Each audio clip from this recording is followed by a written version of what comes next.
رسول محترم صلی اللہ تعالیٰ علیہ وسلم کا ایک مختصر سا عرصہ جو ہمارے درمیان رہا ہے پوری کائنات میں تیزی سے آج سنا کر کے آپ کے سامنے سے بارگاہ مصطفیٰ میں التجا بھی کروں گا۔ وہ مکہ مکرمہ کی سرزمین 14 صدیاں پہلے، آج سے 1400 سے 42 چل رہا ہے، اس کو اور 53 ملا لیں، اس کے ساتھ اور 53 ملا لیں، یعنی تقریباً 1495 کے سال کے قریب ہو گیا۔ اس سے پہلے میرے آقا صلی اللہ تعالیٰ علیہ وسلم آج ہی کا دن تھا جو فرش گیتی پر تشریف لائے۔ وہ آمینہ کا در یتیم، وہ عبداللہ کا نور نظر، بارگاہ مصطفیٰ صلی اللہ تعالیٰ علیہ وسلم میں خراج عقیدت کے لیے میں بات کر رہا ہوں۔ وہ در یتیم جب گھر تشریف لایا تو ایسا گھر تھا کہ باپ پہلے سے نہیں ہے، ماں اکیلی ہے، معاوضہ دینے کی طاقت نہیں رکھتی۔ دایا کے ہاتھ میں دے دیا حلیمہ سعدیہ کو، یہ کہہ کر کے کہ 2 سال دودھ پلائے گی، اجرت کی تمنا مت رکھنا، میرے گھر میں مال کی بڑی شدت کی کمی ہے، اس بچے کا باپ نہیں، یہ یتیم بچہ ہے۔ حلیمہ سعدیہ لے گئیں، لیکن برکات پہ برکات انہوں نے دیکھا ہے۔ رسول پاک کو اپنے گود میں کھلایا۔ حلیمہ سعدیہ کہتی ہیں یہ عام بچہ نہیں تھا، ان کے آتے ہی بنو سعد کی ساری بکریوں کے تھن دودھ سے بھر چکے تھے، اور سارے بچے حضور پاک صلی اللہ تعالیٰ علیہ وسلم کو دیکھنے کے لیے آتے تھے۔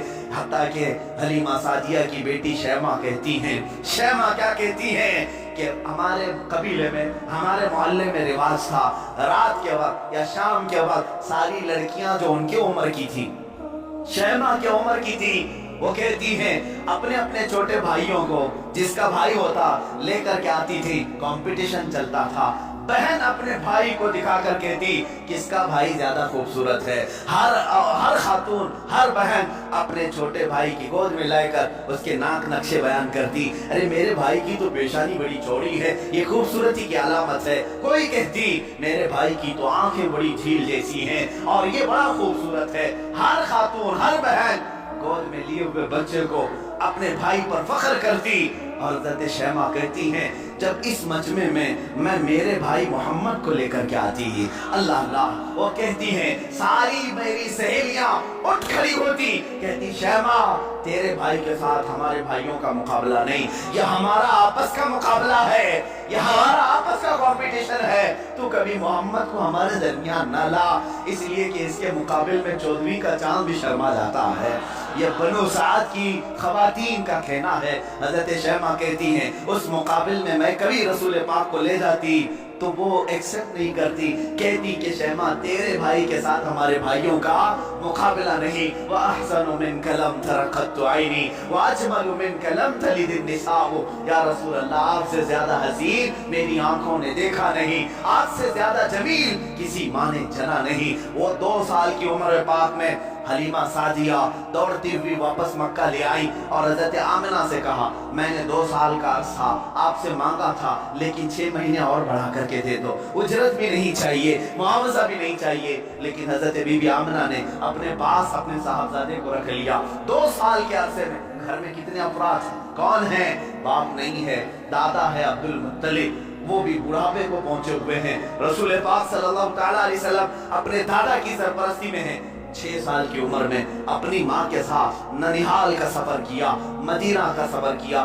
اس وقت جو یثرب تھا وہ حضور کا ننیحال بھی ہے، نانی کا گھر ہے۔ حضرت آمنہ کے ساتھ گئے 6 سال کی عمر میں، جب حضرت عبداللہ کی ایک کنیز ام ایمن ساتھ میں، کوئی نہیں، 3 لوگوں کا یہ قافلہ پیدل مکہ سے مدینہ گیا ہے، مدینہ سے واپسی ہو رہی ہے۔ مقام ابوا میں بی بی آمنہ بیمار ہوئی۔ بی بی آمنہ سلام اللہ علیہا اتنی شدت سے بیمار ہوئی کہ وہ چل پھر نہیں سکتی تھی، اسی راستے میں وہ رہ گئی، اور اس کے بعد اپنے نور نظر کو قریب بلایا اور کہا اے محمد میری آخری سانسیں ہیں۔ 6 سال کی عمر پاک میں رسول پاک صلی اللہ علیہ وسلم نے اپنی ماں کی آنکھیں بند کی اور ان کی روح قبض انصری سے پرواز کی۔ وہ 6 سال کی عمر میں اپنی مقدس ماں کا جسم مبارکہ اٹھاتے ہیں، قبر میں دفن بھی کرتے ہیں، اور اپنے والد کی کنیز کے ساتھ واپس مکہ آتے ہیں۔ اب کون تھا اس محمد عربی کے ساتھ؟ نہ باپ ہے نہ ماں ہے، وہ در یتیم، پوری کائنات کے یتیموں کا آقا بنا ہے، پورے یتیموں کا ماوا و ملجا بنا ہے، لیکن اللہ نے اسے در یتیم پیدا کیا۔ جب 8 سال کی عمر ہوئی دادا کا بھی انتقال ہو گیا، عبد المطلب بھی دنیا سے چلے گئے۔ اب کون تھا؟ सिवाय एक चचा के, अबू तालिब के, अब कोई नहीं था। आपकी सरपरस्ती में रहे। जहाँ तक बात आती है अबू तालिब की, मैं कहूँगा बड़े अदब के साथ, ऐ लोगों, इस इख्तिलाफी मसले में कभी भी तीर मारने की कोशिश ना करना। बाज लोग अबू तालिब के कुफ्र के मुतालिक इसरार करते हैं कि वो काफिर थे, बाज लोग ईमान के मुतालिक, लेकिन जो हकीकत है वो अल्लाह के हवाले करो, अल्लाह के हवाले करो। रसूल पाक सल्लल्लाहु तआला अलैहि वसल्लम को उन्होंने जान से ज्यादा तरबियत की है। यहाँ तक कि मक्का वालों से उन्होंने कहा था, जब रसूल पाक ने ऐलान नबूवत किया था, अबू जहल, उतबा, शैबा सब ने आकर कहा, अबू तालिब अगर ये तेरी निगरानी में ना रहे तो हम इसका कुछ से कुछ कर दें, तू मोहम्मद हमारे हवाले कर दे। जानते हो अबू तालिब, मुझे बड़ी तकलीफ होती है जब सिरे से कोई आदमी उनको बिल्कुल काफिर मुशरिक करता है। मैं कहता हूँ कफ़े लिसान तो करो, जुबान को रोक तो लो, जो मामला होगा क़यामत के दिन देखा जाएगा। हुजूर के चचा हैं, लेकिन इश्क की बात तो देखें, वो मक्का वालों से क्या कहते हैं। कोई मोहब्बत करने वाला ही ये जुमले कह सकता है। मक्का वालों से उन्होंने कहा, ऐ मक्का वालों सुन लो, तुम अगर मेरे एक हाथ में चांद रख दो, दूसरे हाथ में सूरज रख दो, तब भी मैं मोहम्मद तुम्हारे हवाले नहीं कर सकता। ये अबू तालिब के अल्फाज थे जो रसूल पाक के लिए उन्होंने फरमाए थे। मैं अदब से कहता हूँ, लेकिन फिर साथ में ईमान और कुफ्र का मामला अल्लाह के हवाले करता हूँ, इसलिए कि इस पूरी कौम को न जन्नत देना है न दोज़ख देना है, न क़यामत के दिन तुम्हारे हाथ में फैसला है, न मेरे हाथ में फैसला है। अबू तालिब जन्नत में जाएंगे कि जहन्नम में जाएंगे, मैं कौन होता हूँ फैसला करने वाला। न आला मलाइका में से हैं हम, न फरिश्तों में से हैं, बल्कि अल्लाह रब्बुल इज्जत के हवाले है ये फैसला, हर एक के जन्नत और दोज़ख का फैसला। बहरहाल 12 साल की उम्र में अबू तालिब ने रसूल पाक को अपना साथी बना लिया। ऐसा मुझे बताओ, अबू तालिब पर जब भी बातें आए अदब के साथ कहो, अदब के साथ कहो। मैंने अबू तालिब को बहुत पढ़ा है, वो रसूल पाक को छोड़कर एक लम्हा भी नहीं रहते थे, एक लम्हा नहीं रहते। 12 साल की उम्र में जब उन्हें यमन की तिजारत पे जाना था, अबू तालिब ने इन्हें छोड़ा नहीं, रसूल पाक को तिजारत के सफर में साथ ले लिया। बीच रास्ते में एक जगह पड़ा हुआ, वहाँ एक राहिब था, ईसाई राहिब। उसने देखा, चेहरे पाक को देखकर अपनी किताबों में पड़ी हुई सारी अलामतें देख लिया, उसने मेहमान बना लिया। अबू तालिब से पूछा, तुम कहाँ से आ रहे हो, कौन सा खानदान है। जब उन्होंने बताया तो वो राहिब कहता है, बुहैरा राहिब, ऐ अबू तालिब, मेरी बात सुनते हो तो सुन लो, जो तुम्हारे साथ बच्चा तुम्हारा भतीजा है, ये अल्लाह का सबसे आखिरी रसूल होगा, ये सबसे आखिरी रसूल होगा। तुम जा रहे हो शाम या यमन, वहाँ यहूदी इसके जानी दुश्मन होंगे, वो बच्चे को मार डालेंगे, कत्ल करेंगे, लिहाजा तुम अपनी तिजारत का सामान यहीं बेच दो और वापस मक्का ले जाओ। अबू तालिब ने सिर्फ रसूल पाक की जान की हिफाजत के लिए पूरा तिजारत का काफिला वहाँ बेच दिया, वापस मक्का तशरीफ लाए। अबू तालिब ने 25 साल की उम्र तक रसूल पाक की ऐसी तरबियत करते रहे। मेरे आका सल्लल्लाहु तआला अलैहि वसल्लम की परवरिश में उन्होंने कोई फिरोगुजाश नहीं किया, कुछ नहीं छोड़ा। जब आपकी उम्र 25 साल की हुई, मेरे आका की शादी की उम्र है, ये शादी की उम्र है, रसूल पाक को सामने से पैगाम आया बीबी खदीजतुल कुबरा का, जो मक्का की ताहिरा थी। लोग कहते होंगे मालदार से शादी किया, बल्कि आपको ये मालूम नहीं, पूरे मक्का में हजरत खदीजा का एक लक़ब मशहूर था, ताहिरा उनको कहा जाता था। हुजूर के पास जब उनका पैगाम निकाह आया, आपने एक्सेप्ट किया। आप सोचें, 25 साल की उम्र में 40 साल की खातून से निकाह करने वाला सिर्फ औरतों का दिलदादा नहीं हो सकता, वो भी बेवा औरत। दो शोहर उनके हो चुके थे, इससे पहले इंतकाल कर चुके थे। तीसरे शोहर मेरे आका हैं, रसूल पाक सल्लल्लाहु तआला अलैहि वसल्लम की शादी हो रही है। शादी का जो खुतबा निकाह है, कोई और नहीं, अबू तालिब ही पढ़ रहे हैं। अबू तालिब ने खुतबा पढ़ा, खुतबे के अल्फाज भी देखें, कहीं एक शिर्क नहीं, कहीं एक कुफ्र नहीं, बल्कि अल्लाह की हम्द व सना है, रब्बे जुल जलाल की तारीफ व तौसीफ है। उसके बाद रसूल पाक की तारीफ भी उस खुतबे में मौजूद है, वो खुतबा आज भी मौजूद है, किताबों में लिखा हुआ है।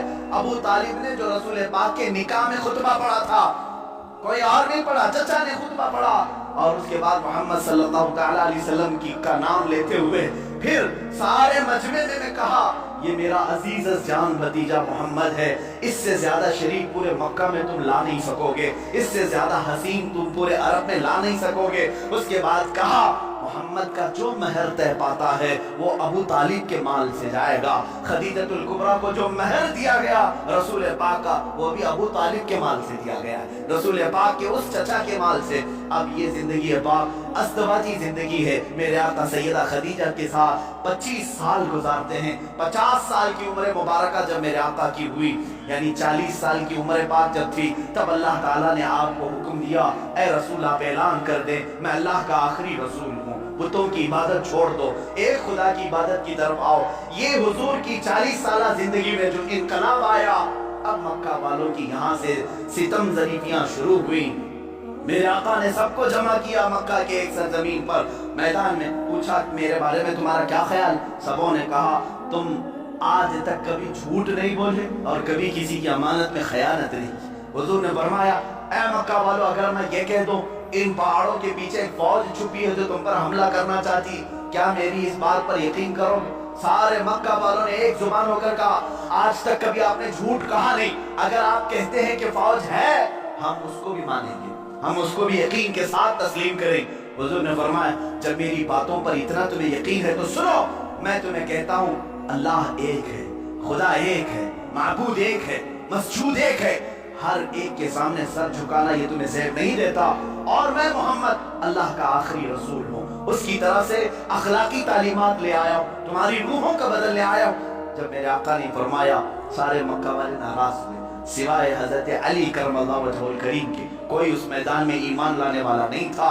حضور پاک صلی اللہ علیہ وسلم کی دعوت کی ابتدا صرف 2 لوگوں سے شروع ہوئی، ایک حضرت علی سے، دوسرے حضرت خدیجہ سے. کبھی نا امید مت ہو، اپنی دعوت اثر کتنا رکھتی ہے یہ اللہ کے اوپر چھوڑو، بولنا سیکھو. آج نہیں سے آج نہ صحیح، کل مولا تعالیٰ تمہاری اس دی ہوئی دعوت کو پائے تکمیل تک ضرور پہنچائے گا. 2 لوگوں سے دعوت شروع ہوئی، ایک علی سے ایک خدیجہ سے، لیکن وہ دعوت آج کہاں کو پہنچی ہے؟ آج تقریباً پوری دنیا میں 2.25 ارب لوگ 180 کروڑ کی تعداد میں مسلمان جی رہے ہیں. وہ 2 لوگوں سے شروع ہونے والی دعوت 200 کروڑ کو پہنچ چکی ہے، لیکن ایسا سیل رواں ہے کہ تھمنے کا نام نہیں لیتا. وہ دعوت رسول اللہ کی جو مکہ کی ان چوٹیوں سے نکلی تھی، فاران کے ان پہاڑیوں سے نکلی تھی، آج تک زندہ ہے اور صبح قیامت تک یہ دعوت زندہ ہی رہے گی. آج میں آپ کو بتاؤں مختصر سی بات، یہ جو آج فرانس، امریکہ، یورپ جو ان کے اندر جو کھلبلی ہے، بے چینی ہے، اور وقتاً فوقتاً یہ گستاخی کرنا، اسلام کے خلاف، مسلمانوں کے خلاف، آتنکواد سے جوڑنا، ٹیررزم سے جوڑنا، کیوں ہو رہا ہے یہ سب؟ جانتے ہیں آپ، ایک پیٹ کا درد ہے. کس بات کا؟ کس بات کا؟ یہ میں نہیں کہتا.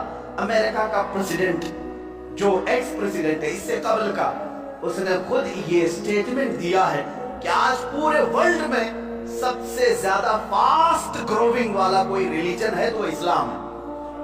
یہ میں نے کہہ رہا، امریکہ کا پریزیڈنٹ کہہ رہا ہے سب سے زیادہ تیزی سے اگر کوئی دین دنیا میں پھیل رہا ہے تو اسلام. یورپ کے متعلق تو تعداد آنکڑے میں ملتے ہیں، پر ڈے وہاں 400 لوگ اسلام میں آ رہے ہیں. یہ حالت دیکھ کر کیوں گھبرائے؟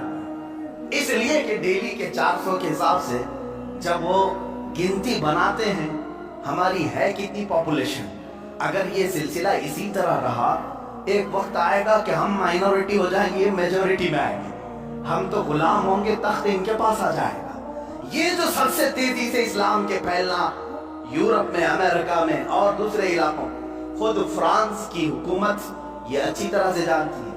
ان کے ہاں مسلمانوں کی تعداد چند سالوں پہلے کیا تھی اور آج کیا ہے؟ چند سالوں 20 یعنی 10 سال یا 20 سال کی آپ وہاں کے ریکارڈز نکال کر کے دیکھ، آج 60 لاکھ مسلمان ہیں. انہیں معلوم ہے اب میئر بھی یہ بنیں گے، وہاں کی پارلیمنٹ کی سیٹ پر بھی یہ کھڑے ہو رہے ہیں. یہی حال یوکے میں، یہی حال امریکہ میں. یہ جو خوف ہے صرف اور صرف یہی خوف انہیں ستا رہا. اور ایک بات میں بتا، پوری دنیا کے جتنے بھی مذہب ہیں، پوری دنیا کے جتنے ریلیجنز، ان میں سب سے زیادہ اپنے مذہب پر اگر کوئی پریکٹس کرتا ہے صرف مسلمان ہے، سب سے زیادہ. اگرچہ آپ ہمارے جماعت میں بے نمازی زیادہ ہے، لیکن اس کے باوجود میرا چیلنج، میرا دعویٰ، یہودی ہوں، عیسائی ہوں یا بدھ ہوں، ہندو ہوں، ان کے ہاں ان کے ریلیجین کی پریکٹس کا مطلب جیسے ہماری نماز، ہمارے روزے، ہماری زکوٰۃ، ہمارا حج، یہ پریکٹس ہے، اسلام کی ایکٹیویٹیز ہے. ان کے مذاہب میں جو پریکٹسز ہیں ان کی، ان میں بہت کم ہے عمل کرنے والے۔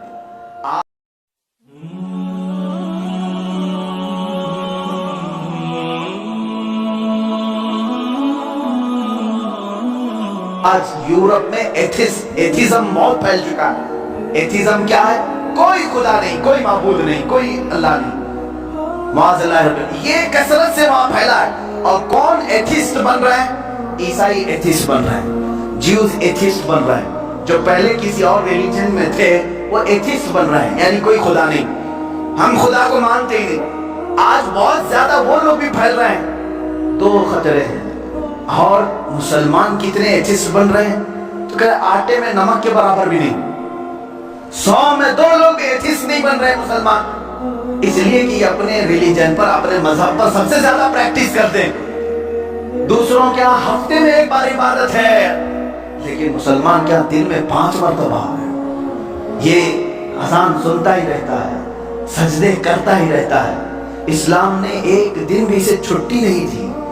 ہمارے ہفتوں میں کوئی سنڈے نہیں آتا نماز کا، کوئی ایسی چیز، حتیٰ کہ بیمار کے لیے بھی چھٹی نہیں دی۔ سب سے زیادہ اپنی پریکٹس جو کرتا ہے، مثال کے طور پر آپ کو عقلی طور پر میں سمجھانے کے لیے کہوں گا، جو بندہ جیم کرتا ہے اسے معلوم ہے ڈیلی اگر ورک آؤٹ جاری ہے تو اس کا جسم سلامت ہے۔ چند دن اگر چھوڑ دے گا تو ادھر ادھر پھیل جائے گا۔ ہوتا ہی یہی، سب کو معلوم۔ جو سب سے زیادہ پریکٹس کرتا رہتا ہے وہ اپنی فیلڈ پر جمع رہتا ہے۔ تو جو مسلمان نمازوں کے ساتھ ہیں، زکوٰۃ کے ساتھ ہیں، روزے ہر سال ہیں ان کے، زکوٰۃ ہر سال ہے، 1000 رکاوٹیں آئیں، سال میں 40 لاکھ کا مجمع عرفات میں پھر بھی جمع ہوتا ہے۔ تو یہ جو اسلام کی پریکٹس ہے مسلمانوں کی، یہ کھلبلی مچا رہے ہیں۔ دوسرے کسی ریلیجن میں اس قدر عمل نہیں دیکھا جاتا، اور ایتھسٹ بھی یہ نہیں بن رہے۔ ان کے جو ہیں وہ چھوڑ کے جا رہے ہیں، یا تو اسلام میں جا رہے ہیں یا ایتھسٹ ہو رہے ہیں۔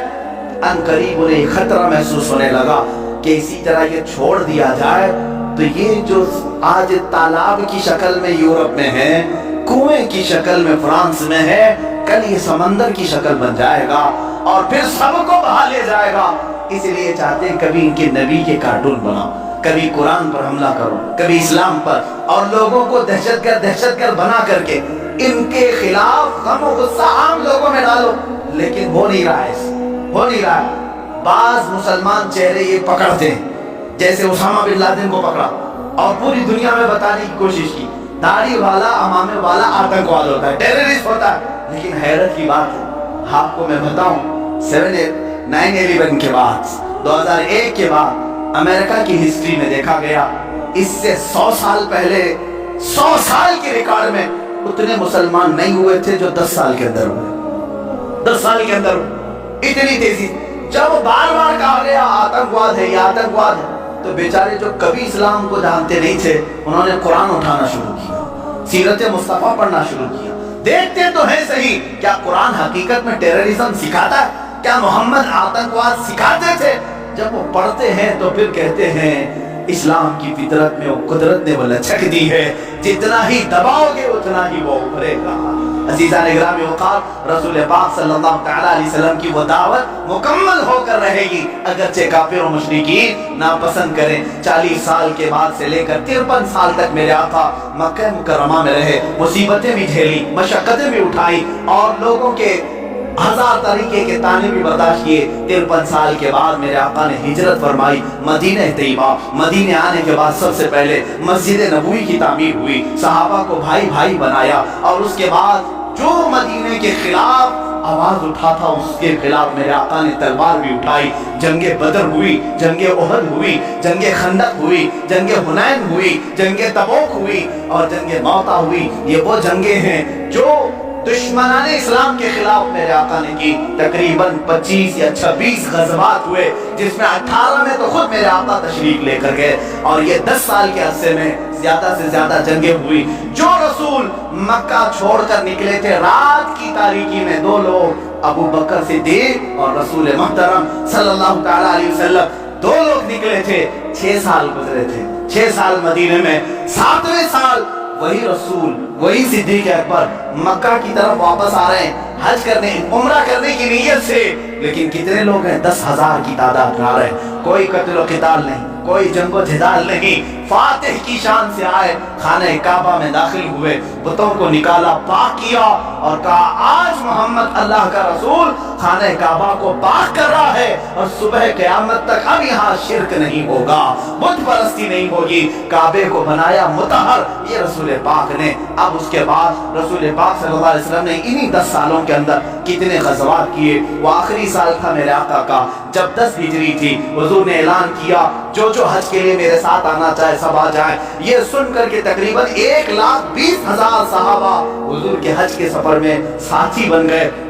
मेरे आका तशरीफ लाए मक्का मुकर्रमा, ये हुजूर का आखिरी हज था जिसमें खुतबतुल विदा, हुजूर सल्लल्लाहु तआला अलैहि वसल्लम ने हज्जतुल विदा का खुतबा दिया, आखिरी खुतबा दिया। वो आखिरी खुतबा पूरे दुनिया वालों के लिए दस्तूर है, एक लॉ है, एक ऐसे कवानीन से जमा किया है। उसी में हुजूर ने औरतों के हुकूक बयान किए, बच्चों के, बूढ़ों के, मजदूरों के, गरीबों के, पड़ोसियों के, हर एक के हुकूक उस एक खुतबे में मेरे आका ने बयान किया। हराम माल से बचने की तलकीन की, सूद से बचने की तलकीन की और फिर घमंड तकब्बुर करने से बचाया। हुजूर ने फरमाया तुम सब आदम की औलाद हो, एक दूसरे पर फख्र ना करो, काला गोरे पर, गोरा काले पर, अमीर गरीब पर, गरीब अमीर पर, बल्कि मेरे आका ने फरमाया तकवा जिसके पास है वो अल्लाह के नजदीक मुहतरम है। यह आखिरी खुतबा हुआ। उसी खुतबे के बाद मेरे आका ने अपने सहाबा से कहा अल्लाह ने अपने बंदे को इख्तियार दिया है कि दुनिया चाहे तो दुनिया ले लो या अपने रब के पास जो चाहे वो ले लो। उस बंदे ने अल्लाह के पास रहने को कबूल कर लिया है। ये बातें थी जो इशारा दिया मेरे आका ने, क्या रसूल पाक ज्यादा दिन तक उनके साथ ना रहेंगे। मुहर्रम का महीना था जब मेरे आका पलटे मदीने तैयबा, बीमारी ने जकड़ लिया, सफर का महीना पूरे अलालत में गुजरा। इस तरह की अलालत थी, इस तरह का बुखार था कि हुजूर पाक सल्लल्लाहु तआला अलैहि वसल्लम को बाज़ औक़ात सहाबा दोनों कंधे पकड़ करके मस्जिद में लाते थे। हुजूर पाक सल्लल्लाहु तआला अलैहि वसल्लम के पैर भी जमीन पर नहीं टिकते थे। इस हालत में हुजूर मुसल्ले पर आए और अपने सहाबा को देखकर मुस्कुराते भी रहे, नमाजें भी पढ़ाते रहे। फिर यही रबीउल अव्वल शरीफ का महीना आया, ये 11वीं हिजरी थी, जब 12 रबीउल अव्वल थी, बाज़ रिवायात में 13 रबीउल अव्वल है, यानी कल आने वाला जो दिन है।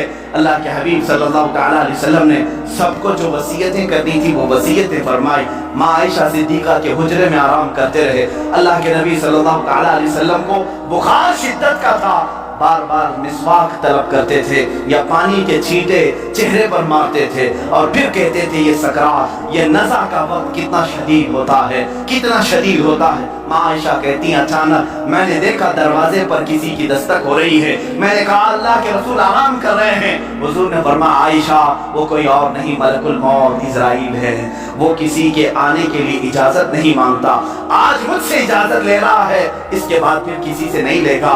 मलकुल मौत हुजरे पाक में दाखिल हुए। हुजूर पाक सल्लल्लाहु तआला अलैहि वसल्लम माँ आयशा सिद्दीक़ा के ज़ानू पर सर रखकर आराम कर रहे हैं। मलकुल मौत ने इजाजत तलब की, आका हुक्म हो तो आपकी रूह पाक को मैं निकाल अल्लाह के हुजूर ले जाओ, आपके रब्बे आला के जिलों में ले जाओ। रसूल पाक सल्लल्लाहु अलैहि वसल्लम ने उससे पहले जानते हो क्या पूछा था? मेरा दिल दर्द करता है। मलकुल मौत से सिर्फ इतना पूछा, ये वो वक्त होता है नज़ा का वक्त जिस वक्त बाप अपने बेटे को भूल जाता है, भाई बहनों को भूल जाता है, बल्कि अक्सर तो लोगों को अपना नाम तक याद नहीं होता।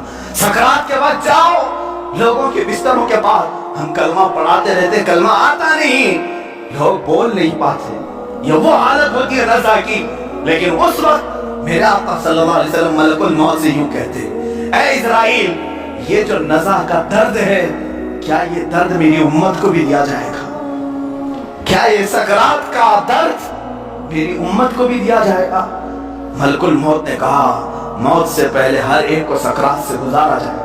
मेरे आका रो पड़े, वाह उम्मती, वाह उम्मती, है अल्लाह मेरी उम्मत, है अल्लाह मेरी उम्मत, क्या वो नज़ा और सकरात को बर्दाश्त कर पाएगी?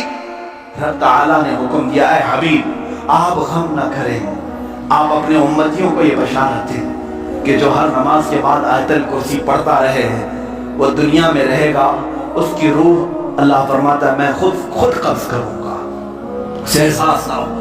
रसूल पाक सल्लल्लाहु तआला अलैहि वसल्लम हज़रत आयशा से बात कर ही रहे थे, आखिरी जुमले मेरे आका के, अस्सलात अस्सलात, नमाज नमाज, और तुम्हारे हाथों के नीचे जो मजदूर है उनका ख्याल करो। इतना कहा और हुजूर पाक ने हमेशा के लिए अपनी आंखें बंद कर ली। मेरे आका के लबहाए मुबारक बंद हो चुके थे। हजरत आयशा कहती है मैं बात करती रही, मैं बात करती रही, मैं ये सोच रही थी कि हुजूर अब बोलेंगे, तब बोलेंगे। काफी इंतजार के बाद भी हुजूर बोल नहीं रहे थे। अब वो कभी नहीं बोलने वाले थे ज़ाहिरी अल्फाज। अचानक अबू बकर सिद्दीक हुजरे में आए। हजरत आयशा बातें कर रही थी। हजरत अबू बकर सिद्दीक ने देखा, पेशानी मुबारका को बोसा दिया और इन्ना लिल्लाहि व इन्ना इलैहि राजिऊन पढ़ा। हजरत आयशा ने पूछा क्या हुआ बजा? कहा बेटी तुझे मालूम नहीं, तुम्हारे सरताज, तुम्हारे रफीक हयात, हम सब के आका और मौला अपने रब्बे आला के हुजूर जा चुकी। हजरत आयशा कहती है पहली मर्तबा मैंने किसी को अपने सामने रूह कब्ज होते देखा। मैं तो ये महसूस कर रही थी कि हुजूर बुखार की वजह से चुप हैं, फिर बोलेंगे। सैयदा कायनात फातिमा तो ज़हरा सलामुल्लाह अलैहा आई। वो खानदान में तन्हा बाकी थी। हुजूर की सारी औलाद उनके सामने फौत हो चुकी थी। हजरत फातिमा अकेली रह गई थी। हजरत फातिमा ने हुजूर पाक के जिस्म नाज को देखा तो कहा ऐ बारे इलाहा, जिंदगी में आज से पहले या आज के बाद इससे ज्यादा कठिन दिन मुझ पर कभी नहीं आया। फातिमा पर इससे ज्यादा बोझल दिन कभी नहीं आया। जब फातिमा ने अपने अजीज जान बाप को अपने सामने मौत की आगोश में देख रही है, रसूल पाक सल्लल्लाहु ताला अलैहि वसल्लम के सहाबा ने मेरे आका सल्लल्लाहु ताला अलैहि वसल्लम की एक के बाद दीगर जियारत की। सहाबा की क्या कैफियत रही। 14 सदियों के बाद आज हम रोते हैं मेरे आका की वफात को सुनकर। वो आफताब आलम हमारे दरमियान से रूपोश हुआ, वो महताब रिसालत गुरूब अगरचे हुआ, लेकिन आज भी जब वाक़या सुनते हैं तो रोते हैं। सहाबा की क्या कैफियत रही? यही कैफियत थी। हजरत उस्मान तो किसी से बात करना ही छोड़ चुके थे। उन्हें कोई उठाता तो उठते नहीं, बिठाता तो बैठते नहीं। हजरत उमर का हाल ये था कि वो नंगी तलवार निकाल कर कहते खबरदार, अगर कोई कह दिया कि मेरा रसूल इंतकाल कर गया मैं उसकी गर्दन उड़ा दूंगा। मेरे हबीब का इंतकाल नहीं हुआ, वो अपने रब से मिलने के लिए गए, वापस आएंगे। हजरत उमर मदीने में इस तरह घूम रहे थे। अज़ीज़ान इकराम वक़ार, रसूल पाक सल्लल्लाहु ताला अलैहि वसल्लम पीर के दिन इंतकाल फरमाए और बुध के दिन तक आपका जिस्म मुक़द्दस रखा गया। जमातें आती रही, पढ़ती रही, मलाइका ने जनाजा पढ़ा। बुध के दिन मेरे आका सल्लल्लाहु ताला अलैहि वसल्लम को सहाबा ने उठाया और उसी हुजरे में जहाँ माँ आयशा सिद्दीक़ा का घर था, हुजूर पाक सल्लल्लाहु अलैहि वसल्लम की कब्र मुबारका खोदी गई, लहद बनाई गई जो एल शेप में होती, हुजूर को पसंद थी। लहद मुबारका में रखा गया। उतरने वालों में हजरत अली भी थे, हजरत अब्बास भी थे। फरमाते हैं जब कब्र मुबारक में आखिरी मर्तबा रखा गया, सहाबा का मजमा था, भीड़ थी, एक आखिरी नजर उस आफताब रिसालत पर डाल ले। लेकिन अचानक लोगों ने देखा कब्र की तख्तियां बंद करने से पहले रसूल पाक के होंठ हिल रहे थे। हजरत अब्बास कहते मैंने कान लगाया, उस वक्त रसूल पाक कह रहे थे उम्मती उम्मती रब्बे उफ़िर लि उम्मती फ़इन्नहुम ला यअलमून। ऐ मौला मेरी उम्मत को माफ कर दे, वो मुझे नहीं पहचानती। ऐ अल्लाह मेरी उम्मत को माफ कर दे, वो मुझे नहीं पहचानती। या आखिरी जुमले कब्र अनवर में रखने के बाद रसूल पाक के ऐ उम्मतियों, क्या हमने रसूल पाक का हक अदा किया? क्या हमने उनको साल में एक मर्तबा याद करके ये सोचा कि उनको के रात के खड़ी हुई इबादतों का हमने सिला दे दिया? कभी नहीं हो सकेगा, कभी नहीं हो सकेगा। कब्र मुबारका बंद कर दी गई, हमेशा के लिए बंद हो गई, लेकिन लहद का वो टुकड़ा अर्श आजम से भी अफजल बना। नफस गुम करदा मी आयत चुने तो बायसीदी जा। वो कब्र अथर आज भी हम मुसलमानों के रूह की ठंडक है। वो हरा गुंबद जो रसूल पाक के मस्कन के ऊपर अपनी जगमगाहट बिखेर रहा है, वो करोड़ों आशिकों की आंखों का तारा बना हुआ है, हमारे दिल का सुकून है। ऐ मेरे अजीजों, आज हम जिएंगे तो इसी उम्मीद के साथ, इसी आस के साथ। मेरे आका ने आखिरी वक्त ये भी फरमाया था, जो जिससे मोहब्बत करेगा दुनिया में, क़यामत के दिन उसी के साथ उठाया जाएगा। अगर तुम आज अपने नबी पर जान और माल, अपने माँ बाप फिदा करने की बात करते हो, खौफ ना करो, कल हम उठाए जाएंगे तो हमारे आका के साथ उठाए जाएंगे, हमारे रसूल के साथ उठाए जाएंगे। लेकिन जो लोग मगरिब के दिलदादा हैं और दूसरों की कैरेक्टर को अपना करके अपने आप को तबाह बर्बाद किए हैं, उनको मुबारक हो, वो उन्हीं लोगों के साथ उठाए जाएंगे जो फिरौन, हामान, शद्दाद, कारून, अबू जहल, अबू लहब, इन गुस्ताखों के साथ उठाए जाएंगे। अल्लाह रब्बुल इज्जत मेरे रसूल की जिंदगी पाक को जब तक रखा 63 साल वो रहमत थे, और आपकी वफात भी उम्मत के लिए रहमत ही है, रहमत ही है। और अल्लाह ताला उनकी बरकत से उम्मत को अजाब देने से महफूज रखा है। मेरे अजीजों में पैदाइश से लेकर मेरे आका की वफात तक की बातें सिर्फ मुख्तसर से एक वक्त में घेरा, लेकिन हुजूर पाक की हकीकत तो ये है, ला युमकिनु सनाउ कमा काना हक़्क़ुहु, बादस खुदा बुजुर्ग तो ये किस्सा मुख्तसर, आपकी सना तो मुमकिन ही नहीं है या रसूल अल्लाह। हासिल कलाम ये है, खुदा के बाद अगर कोई मर्तबा है आका वो आपका मर्तबा है या रसूल अल्लाह। आपके दरबार में मैं ये आखिरी अल्फाज ये कहता हूँ, आज की मीलाद के दिन सरवर कहूँ के मालिक व मौला कहूँ तुझे, बाग़े खलील का गुले ज़ेबा कहूँ तुझे, अल्लाह रे तेरे जिस्म मुनव्वर की ताबिशें, ऐ जाने जा मैं जाने तजल्ला कहूँ तुझे या रसूल अल्लाह। तेरे तो बस ऐबे तनाही से है बरी, हैरान हूँ मेरे शाह मैं क्या क्या कहूँ तुझे। लेकिन रज़ा ने खत्मे सुखन इस पे कर दिया, खालिक का बंदा खल्क का आका कहूँ तुझे या रसूल अल्लाह। इस फख्र के साथ मैं जीता हूँ, हश्र तक डालेंगे हम पैदाइश मौला की हो, मिस्ल पारस नजद के किले गिराते जाएंगे, खाक हो जाएं अदू, खाक हो जाएं दुश्मन जल कर, मगर हम तो रजा दम में जब तक दम है जिक्र उनका सुनाते जाएंगे। वाखिर दावाना अल्हम्दुलिल्लाहि रब्बिल आलमीन।